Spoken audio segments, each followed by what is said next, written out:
The year was 1928. Reverend Lionel Foyster and his wife Marianne had just moved into the ancient Borley Rectory in the village of Borley, Essex.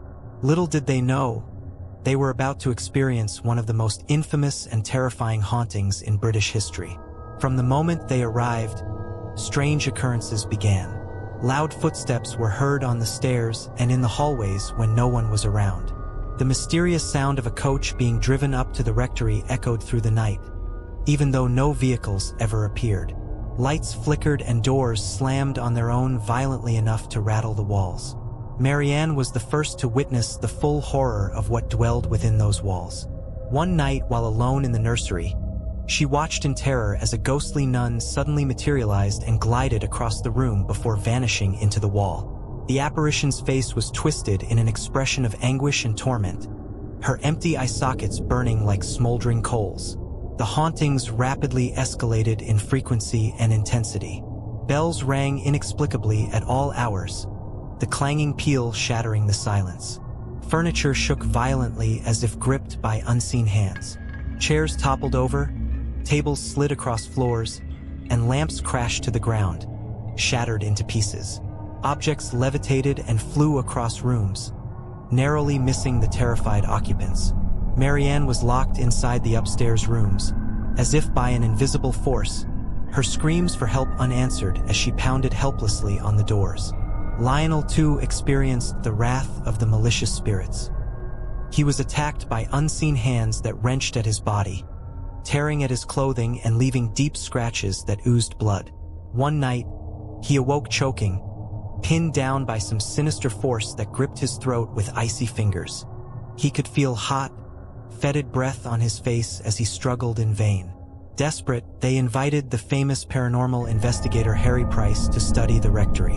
What he experienced there defied rational explanation. Stones were thrown with great force, as if hurled by an invisible entity, smashing windows and denting walls. Vases and bottles shattered spontaneously into pieces, the shards tinkling across the floors. Ectoplasmic mists and ghostly figures manifested before his eyes in the darkened rooms, taking on grotesque, inhuman forms before dissipating. The most chilling event occurred when Price saw the words "Marian Light Mass Missile" appear from nowhere on a newly plastered wall, the letters dripping like fresh blood. It seemed to be a message from beyond the grave, perhaps from the tormented spirit of a young French nun thought to have been brutalized by renegade monks centuries ago. As the nights went on, the paranormal activity reached a fever pitch.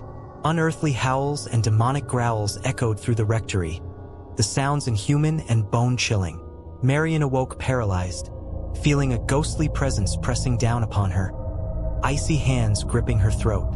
In the hallway, Price witnessed a swirling, fog-like apparition take the form of a terrifying hooded figure before dissipating into a putrid mist that choked the air.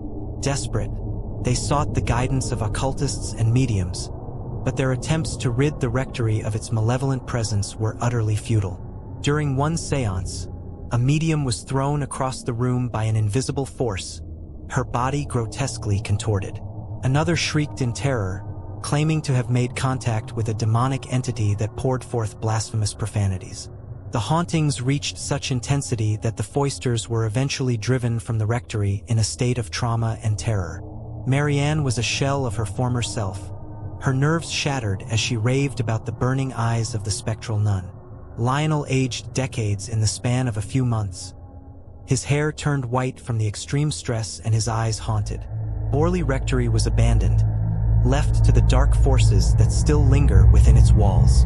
Over the years, there were reports of more apparitions witnessed on the grounds by passers-by. Ghostly figures peering from windows, a dark hooded form stalking the grounds. The rectory itself was damaged by fire, its ruins a stark reminder of the malevolent presence that once held it under siege.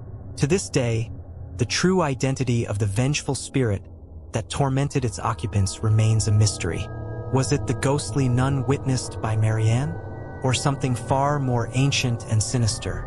An evil born of the rectory's own gruesome history, with roots dating back centuries to blasphemous rites and unholy rituals performed on those hallowed grounds?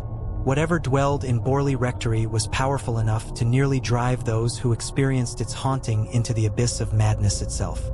The occultists and mediums who attempted to rid the place of its spectral occupant recoiled in horror at the malignant forces they encountered. One medium's chilling final words seemed to sum up the evil that had taken root. "There is something terrible here, something truly ungodly,